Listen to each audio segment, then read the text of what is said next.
नमस्कार दोस्तों, अल्फाजा diary bye DS में आपका स्वागत है। आज मैं लेकर आई हूँ अमृता प्रीतम की लिखी कहानी जिसका नाम है गुरुवार का व्रत। आज गुरुवार था, इसलिए पूजा को आज काम पर नहीं जाना था। बच्चों के जागने की आवाज़ से पूजा जल्दी से चारपाई से उठी और उसने बच्चे को पालने में से उठाकर अपनी अलसाई सी छाती से लगा लिया। मन्नू देवता, आज रोना नहीं। आज हम दोनों सारा दिन बहुत सी बातें करेंगे। सारा दिन, यह सारा दिन पूजा को हफ्ते में एक बार नसीब होता था। इस दिन वह मन्नू को अपने हाथों से नहलाती थी, सजाती थी, खिलाती थी और उसे कंधे पर बिठाकर आसपास के बगीचे में ले जाती थी। यह दिन आया का नहीं, माँ का दिन होता था। आज भी पूजा ने बच्चे को नहला धुलाकर और दूध पिलाकर जब चाबी वाले खिलौने उसके सामने रख दिए तो बच्चे की किलकारियों से उसका रोम रोम पुलकित हो गया। चैत्र मास के प्रारंभिक दिन थे। हवा में एक स्वाभाविक खुशबू थी और आज पूजा की आत्मा में भी एक स्वाभाविक ममता झलक रही थी। बच्चा खेलते खेलते थक कर उसकी टांगों पर सिर रखकर ऊँघने लगा तो उसे उठाकर गोदी में डालते हुए वह लोरियां जैसी बातें करने लगी। मेरे मन्नू देवता को फिर नींद आ गई। मेरा नन्हा सा देवता बस थोड़ा सा भोग लगाया और फिर सो गया। पूजा ने ममता से विभोर होकर मन्नू का सिर भी चूम लिया, आँखें भी, गाल भी, गर्दन भी, और जब उसे उठाकर चारपाई पर सुलाने लगी तो मन्नू कच्ची नींद के कारण रोने लगा। पूजा ने उसे उठाकर फिर कंधे से लगा लिया और दुलारने लगी। मैं कहीं नहीं जा रही मन्नू, आज मैं कहीं नहीं जाऊंगी। लगभग 1.5 वर्ष के मन्नू को शायद आज भी यह एहसास हुआ था कि माँ जब बहुत बार उसके सिर व माथे को चूमती है तो उसके बाद उसे छोड़कर चली जाती है। और कंधे से कसकर चिपटे हुए मन्नू को वह हाथ से दुलारती हुई कहने लगी, हर रोज़ तुम्हें छोड़कर चली जाती हूँ ना, जानते हो कहाँ जाती हूँ? मैं जंगल में से फूल तोड़ने नहीं जाऊंगी तो अपने देवता की पूजा कैसे करूंगी? और पूजा के मस्तिष्क में बिजली के समान वह दिन कौंध गया जब एक गेस्ट हाउस की मालकिन मैडम डी ने उसे कहा था, मिसेज नाथ, यहाँ किसी लड़की का असली नाम किसी को नहीं बताया जाता, इसलिए तुम्हें जो भी नाम पसंद हो रख लो। और उस दिन उसके मुँह से निकला था, मेरा नाम पूजा होगा। गेस्ट हाउस वाली मैडम डी हंस पड़ी थीं। हाँ, पूजा ठीक है, पर किस मंदिर की पूजा? और उसने कहा था, पेट के मंदिर की। माँ के गले से लगी बाहों ने जब बच्चे को आंखों में इत्मीनान से नींद भर दी तो पूजा ने उसे चारपाई पर लिटा दिया और खुद पैरों के तले चारपाई के पास बैठकर अपना सिर उसकी छाती के निकट चारपाई की पाटी पर रख दिया और कहने लगी, क्या तुम जानते हो मैंने अपने पेट को उस दिन मंदिर क्यों कहा था? जिस मिट्टी में से किसी देवता की मूर्ति मिल जाए वहाँ मंदिर बन जाता है। तो मन्नू देवता मिल गया तो मेरा पेट मंदिर बन गया और मूर्ति को अर्घ देने वाले जल के समान पूजा की आंखों में पानी भर आया। मन्नू, मैं तुम्हारे लिए फूल चुनने जंगल में जाती हूँ। बहुत बड़ा जंगल है, बहुत भयानक, चीतों से भरा हुआ, भेड़ियों से भरा हुआ, सांपों से भरा हुआ। और पूजा के शरीर का कंपन उसकी उस हथेली में आ गया जो मन्नू की पीठ पर पड़ी थी और अब वह कंपन शायद हथेली में से मन्नू की पीठ में भी उतर रहा था। उसने सोचा, मन्नू जब खड़ा हो जाएगा, जंगल का अर्थ जान लेगा तो माँ से बहुत नफरत करेगा, तब शायद उसके अवचेतन मन में से आज का दिन भी जागेगा और उसे बताएगा कि उसकी माँ किस तरह उसे जंगल की कहानी सुनाती थी। जंगल की चीतों की, जंगल के भेड़ियों की और जंगल के सांपों की। शायद उसे अपनी माँ की कुछ पहचान होगी। पूजा ने राहत और बेचैनी का मिला जुला सांस लिया।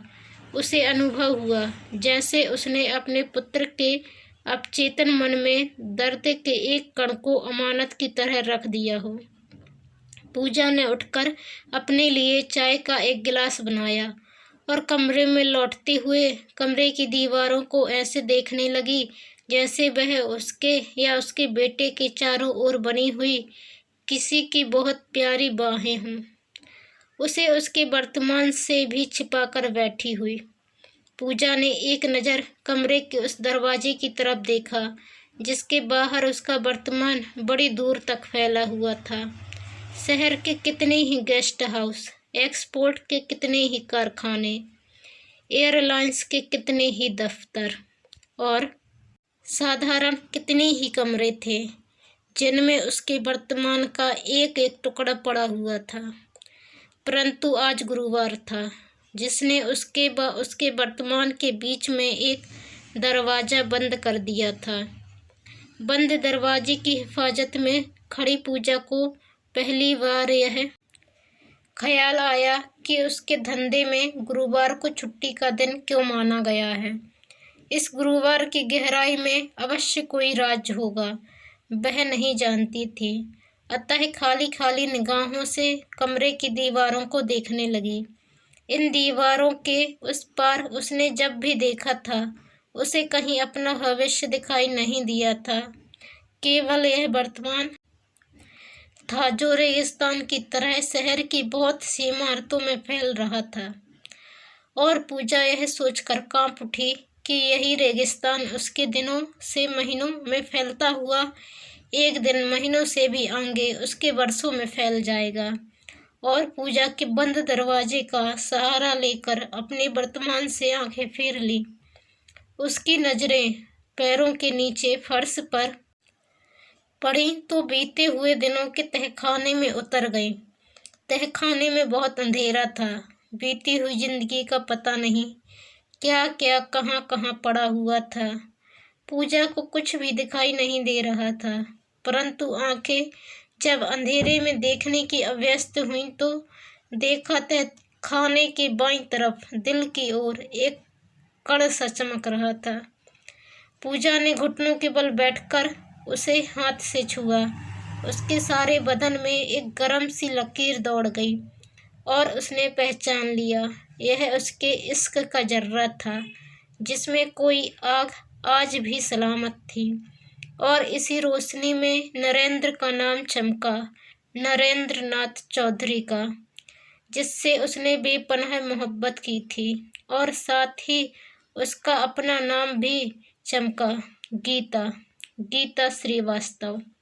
वह दोनों अपनी अपनी जवानी की पहली सीढ़ी चढ़े थे जब एक दूसरे पर मोहित हो गए थे।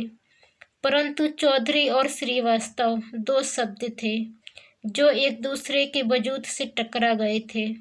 उस समय नरेंद्र ने अपने नाम से चौधरी व गीता ने अपने नाम से श्रीवास्तव शब्द झाड़ दिया था और वह दोनों टूटे हुए पंखों वाले पक्षियों की तरह हो गए थे।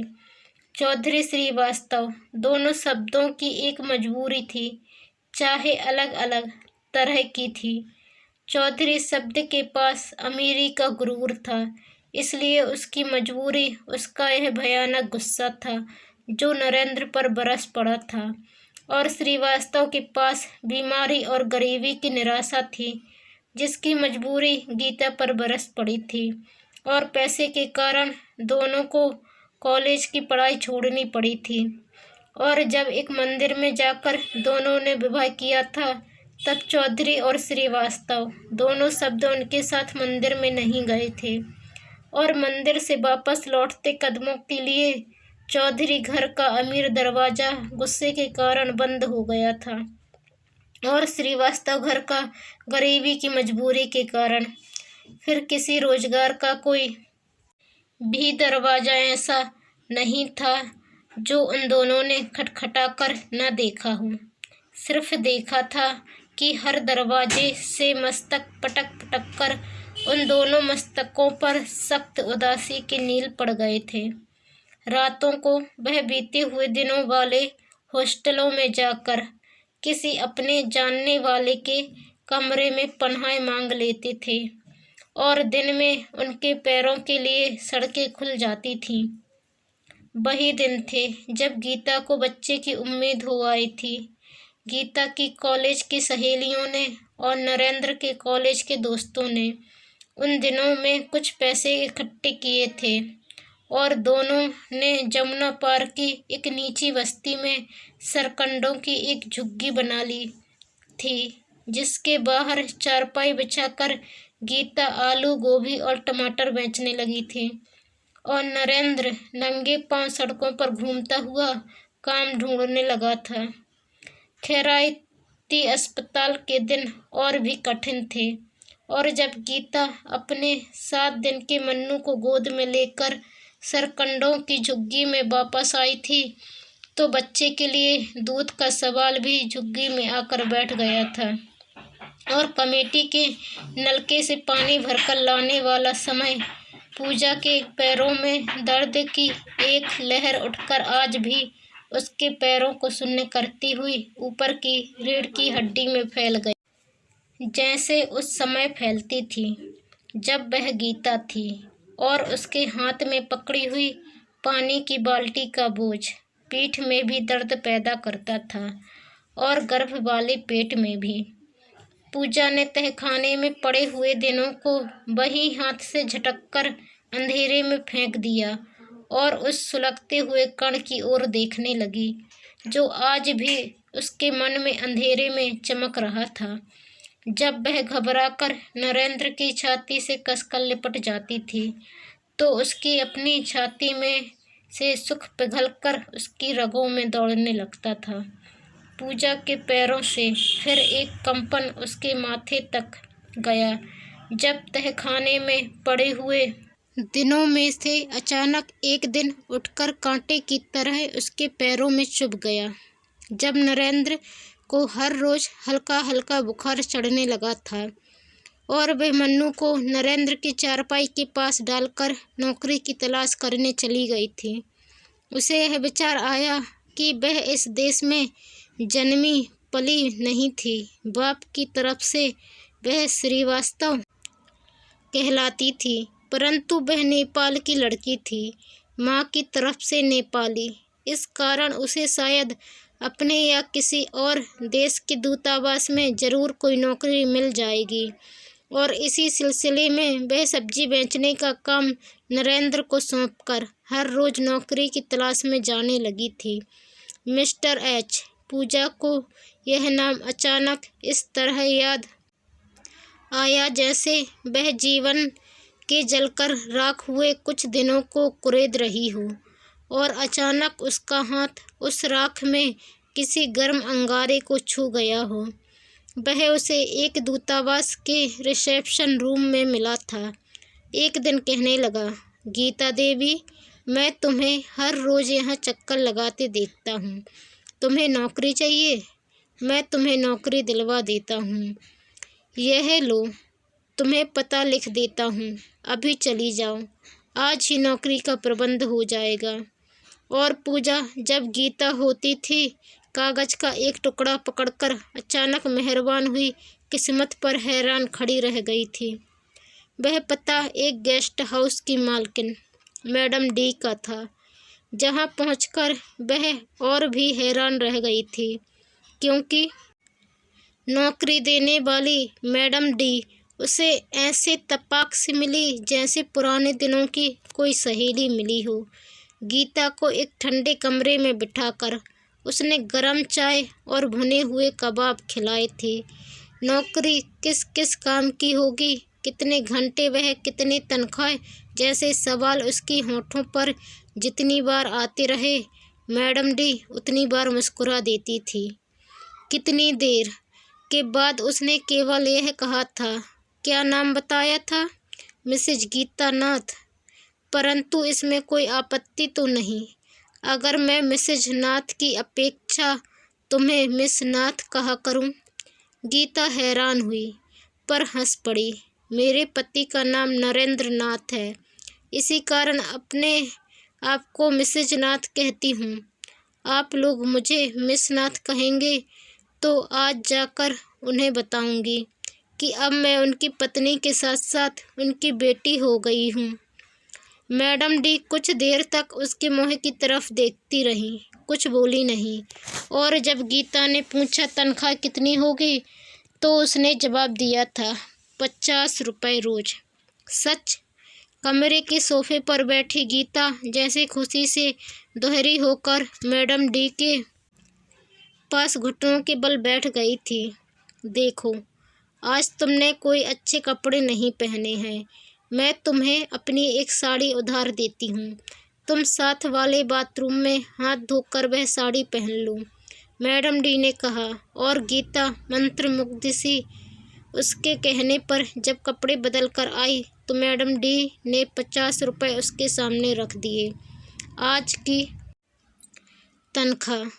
इस पूरी कहानी जैसे नौकरी के जादू के प्रभाव से अभी गीता की आंखें मुंदी जैसी थीं कि मैडम डी उसका हाथ पकड़कर उसे ऊपर की छत के उस कमरे में छोड़ आई जहां परी कहानी का एक राक्षस उसकी प्रतीक्षा कर रहा था। कमरे के दरवाजे पर बार बार दस्तक सुनी तो पूजा ने इस तरह हाँफते हुए दरवाज़ा खोला जैसे वह तहखाने में से बहुत सी सीढ़ियाँ चढ़कर बाहर आई हूँ। रात की रानी दिन में सो रही थी। दरवाजे से अंदर आते हुए शबनम ने हंसते हंसते कहा और पूजा के बिखरे हुए बालों की तरफ देखते हुए कहने लगी, तेरी आंखों में तो अभी भी नींद भरी हुई है। राम के कसम ने क्या सारी रात जगाए रखा था? शबनम को बैठने के लिए कहते हुए पूजा ने ठंडी सांस ली। कभी कभी जब रात का खसम नहीं मिलता तो अपना दिल ही अपना खसम बन जाता है, वह कमबख्त रात को जगाए रखता है।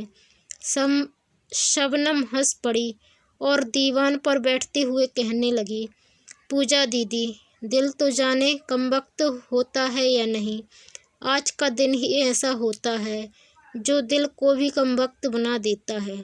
देख, मैंने भी तो आज पीले कपड़े पहने हुए हैं और मंदिर में आज पीले फूलों का प्रसाद चढ़ाकर आई हूँ। आज का दिन क्या मतलब? पूजा ने शबनम के पास दीवान पर बैठते हुए पूछा। आज का दिन गुरुवार का, तुझे पता नहीं? सिर्फ इतना पता है कि आज के दिन छुट्टी होती है, पूजा ने कहा तो शबनम हंसने लगी। देख ले, हमारे सरकारी दफ्तर में भी छुट्टी होती है। मैं सोच रही थी कि हमारे धंधे में इस गुरुवार को छुट्टी का दिन क्यों माना गया है। हमारे संस्कार। शबनम के होंठ पर एक बल खाकर हंसने जैसे हो गए। वह कहने लगी, औरत चाहे वेश्या भी बन जाए परंतु उसके संस्कार नहीं मरते। यह दिन औरत के लिए पति का दिन होता है। पति व पुत्र के नाम पर यह व्रत भी रखती है, पूजा भी करती है। 6 दिन धंधा करके भी वह पति और पुत्र के लिए दुआएं मांगती है। पूजा की आंखों में पानी सा भर आया। सच? और वह धीरे से शबनम को कहने लगी, मैंने तो पति भी देखा है, पुत्र भी, तुमने तो कुछ भी नहीं देखा।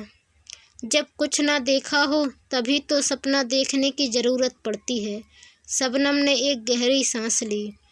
इस धंधे में आकर किसने पति देखा है? और कहने लगी, जिसे कभी मिल भी जाता है वह भी 4 दिन के बाद पति नहीं रहता, दलाल बन जाता है। तुझे याद नहीं, एक शैला होती थी। शैला? पूजा को वह सांवली और बांकी सी लड़की याद हो आई जो एक दिन अचानक हाथ में हाथी दांत का चूड़ा पहनकर और मांग में सिंदूर भरकर मैडम को अपनी शादी का तोहफा देने आई थी और गेस्ट हाउस में लड्डू बांट गई थी।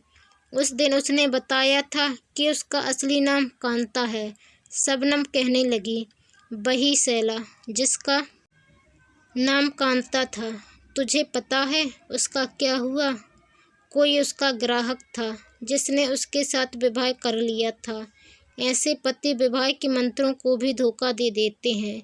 उससे शादी करके उसे बम्बई ले गया था। वहाँ दिल्ली में उसे बहुत से लोग जानते होंगे, बम्बई में कोई नहीं जानता, इसलिए वहाँ वे नेक जिंदगी शुरू करेंगे। फिर पूजा की सांस जैसे रुक सी गई। अब सुना है कि वहाँ बम्बई में वह आदमी उस नेक जिंदगी से बहुत पैसे कमाता है। पूजा के माथे पर त्योरियां पड़ गईं। वह कहने लगी, फिर तू मंदिर में उस तरह का पति क्यों मांगने गई थी? शबनम चुप सी हो गई, फिर कहने लगी, नाम बदलने से कुछ नहीं होता। मैंने नाम तो शबनम रख लिया है, परंतु अंदर से वही शकुंतला हूँ जो बचपन में किसी दुष्यंत का सपना देखती थी। अब ये समझ लिया है कि जैसे शकुंतला की जिंदगी में वह भी दिन आया था जब दुष्यंत उसे भूल गया था, मेरा यह जन्म उसी दिन जैसा है।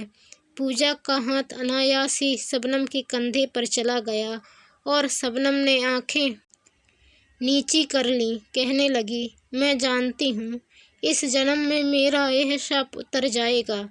पूजा का निचला होंठ जैसे दांतों तले आकर कट गया। कहने लगी, तू हमेशा यह गुरुवार का व्रत रखती है? हमेशा।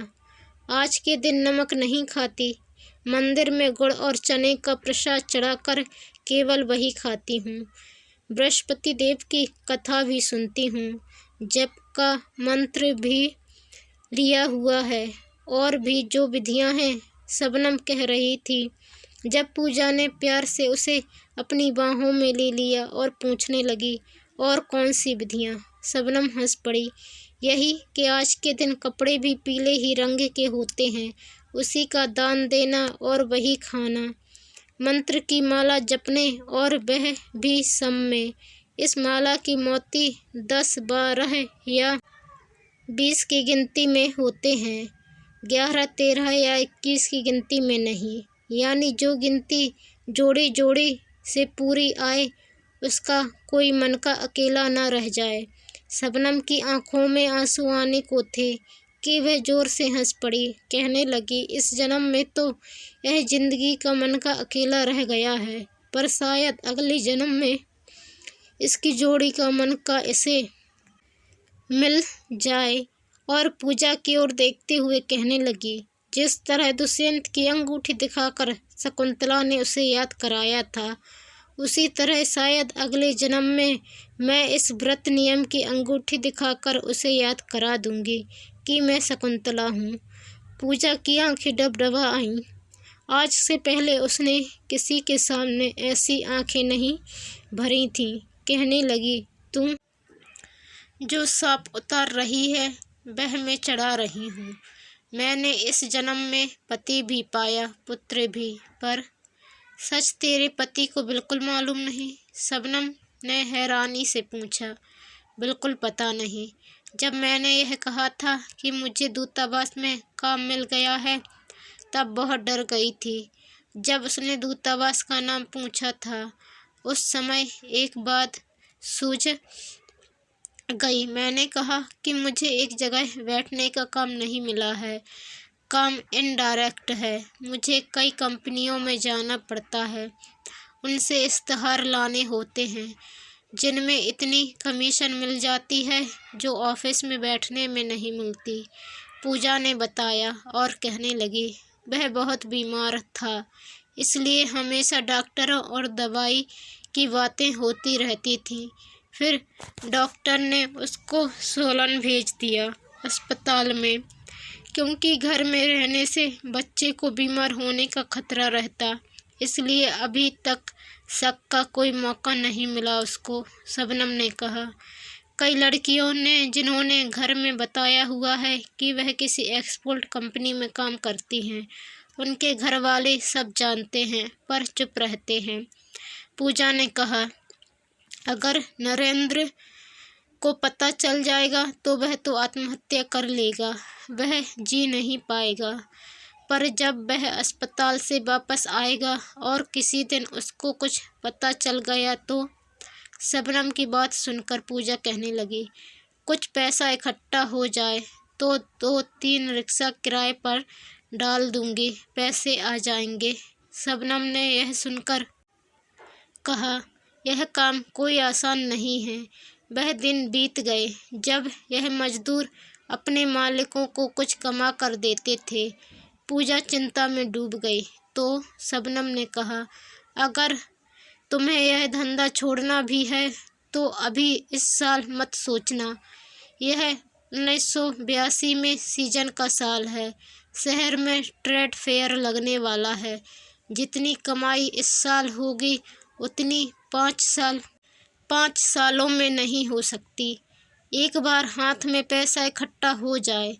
पूजा इस साल के पैसे की गिनती सी करने लगी। जब मन्नू के जागने की आवाज़ आई तो वह जल्दी से दीवान से उठते हुए शबनम से बोली, तू जाना मत, कुछ खा कर जाना। और साथ ही हंस पड़ी, तुम्हारे व्रत के खाने में नमक खाना मना है ना, इसलिए किसी चीज़ में इस दुनिया का नमक नहीं है। दोस्तों, यदि आप चैनल पर नए आए हैं तो प्लीज़ चैनल को सब्सक्राइब कर बेल आइकन को क्लिक कर लें। वीडियो को लाइक करें, शेयर करें। धन्यवाद।